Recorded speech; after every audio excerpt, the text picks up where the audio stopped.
Morning. আশা করছি তোমরা সকলে খুব ভালো আছো, সুস্থ আছো, আর আমরাও কিন্তু খুব ভালো আছি। আর তোমরা যে যেখান থেকে আজকের আমার এই ব্লগটা দেখছো, তোমাদের সকলকে অনেক অনেক ধন্যবাদ আর ভালোবাসা জানিয়ে আজকের ব্লগটা আমি শুরু করছি। চলো চলো, কোথায় যাচ্ছি আমরা? বলে বাজারে। মামামের জন্মদিনে ঠিক 2-3 দিন আগে চলে গেছিলাম বাজারে, ওর জন্য একটা জামা কেনার জন্য আর স্পার্কেল, বেলুন এই সমস্ত কিছু কেনার জন্য। কিন্তু ওর জন্য না জামা খুঁজেই পাচ্ছিলাম না, অনেক দোকান খুঁজেছি কিন্তু ওর সাইজের জামা ঠিকঠাক পাচ্ছিলাম না। আর যদিও যেটা পাচ্ছিলাম সেটা তেমন একটা আমার পছন্দ হচ্ছিল না। তারপরে একটা কিনে তারপরে বাড়িতে চলে এসেছিলাম। এটা ঠিক মামামের জন্মদিনের সকালবেলায় ঘুম থেকে উঠেই বলছিল দুধ বিস্কুট খাবে। তো আজকে কিন্তু আমি আমার পছন্দ মতো ওকে আর খাবার খাওয়াইনি, যেহেতু সকালবেলা উঠে এটা খাওয়ার জন্য বায়না তুলেছিল, তার জন্য দুধ বিস্কুটই মামামকে সকালবেলায় খাইয়ে দিয়েছিলাম।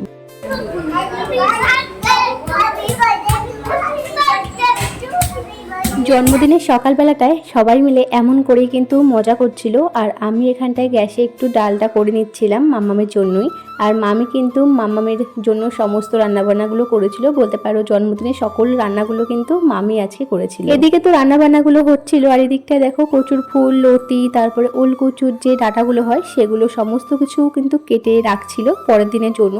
কচুর ফুল করতে কিন্তু মামি আজকেই বলছিল, তবে আজকে এত কিছু রান্নাবান্না হচ্ছে যার জন্য আর ওগুলো আর কিছু হয়নি, কেটে গুছিয়ে রাখলো পরের দিনে। সকালবেলা তো রান্নাবান্নাগুলো হয়ে গেছিলো, তারপরে রাত্রেবেলায় ফ্রাইড রাইস, মাংস এই সমস্ত কিছু হবে। তো তার আগে কিন্তু পায়েসটা করে রাখা হয়েছিল। দুপুরবেলায় মা বলেছিল মামামকে সাজিয়ে গুছিয়ে খেতে দেবে, তবে আমি বারণ করেছিলাম, যেহেতু মামাম না 12:30-1টার মধ্যে প্রায় সময় ঘুমিয়ে যায়।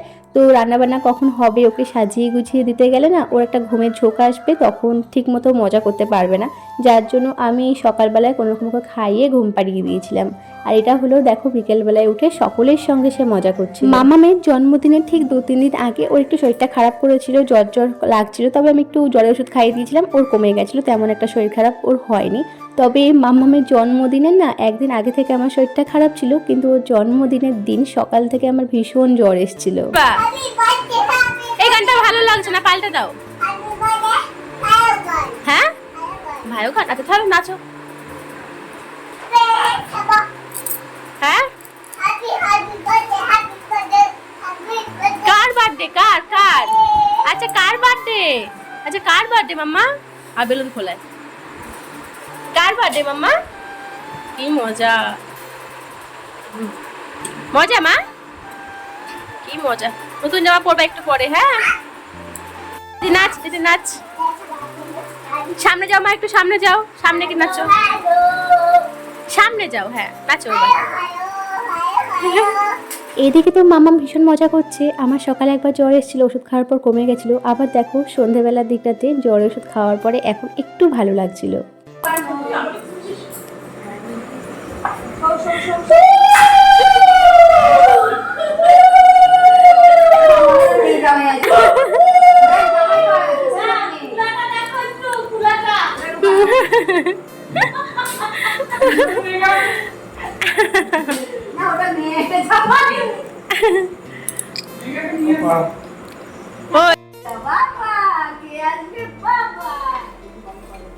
ফার্স্ট একটু ঢং করে।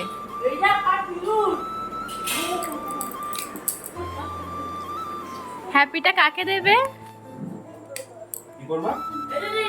টুপি পরে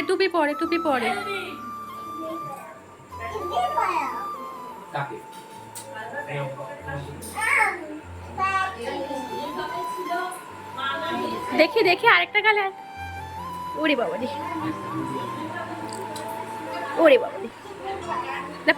পরে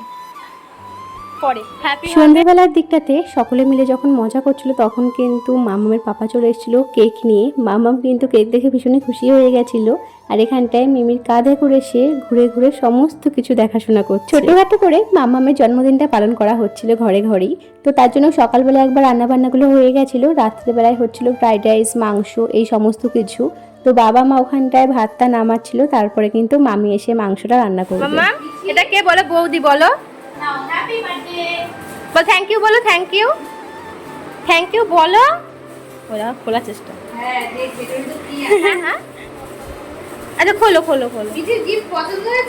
মাংসটা মামি রান্না করছিল, আমার বরমশাই এসে একটু হেল্প করে দিচ্ছিল মাংসটা রান্না করাতে। তো এখানটায় ও মাংসটা দেখছিল, আর এখানটায় দেখো বাচ্চাটাকে কি সুন্দর করে নিজেদের মতো করে মজা করছিল। আর এটা হলো ছোট্ট কিয়ান বাবু, আমার মিঠি সোনার কিন্তু ছোট্ট ভাইপো হয় ও। আসো আসো মা, আসো আসো আসো। তাহলে হ্যাপি কাটতে দেবো না কিন্তু। আস্তে করে ফ্যানটা থাকো। এখন কিন্তু কেউ কেকে হাত দেবে না, হ্যাঁ?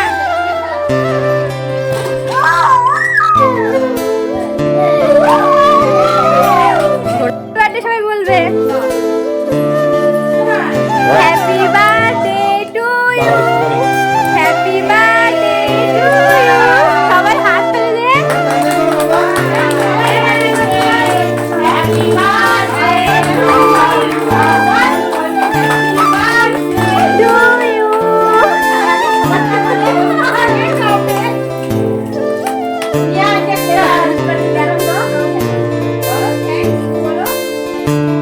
Thank you.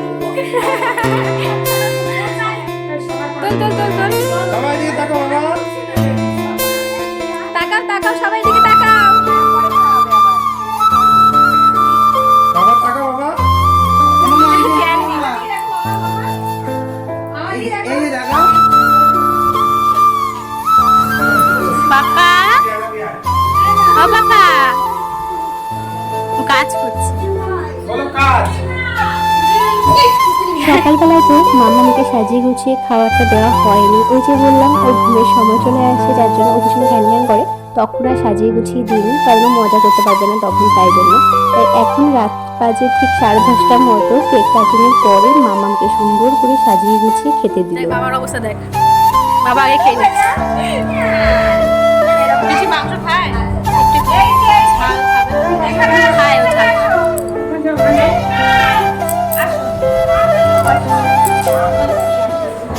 দেখে দেখে হেভি লাগছে, হেভি লাগছে।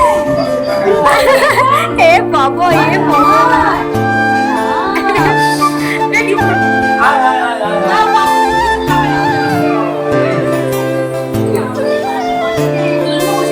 বসিয়ে দে, বসিয়ে দুজনে মিলে খা।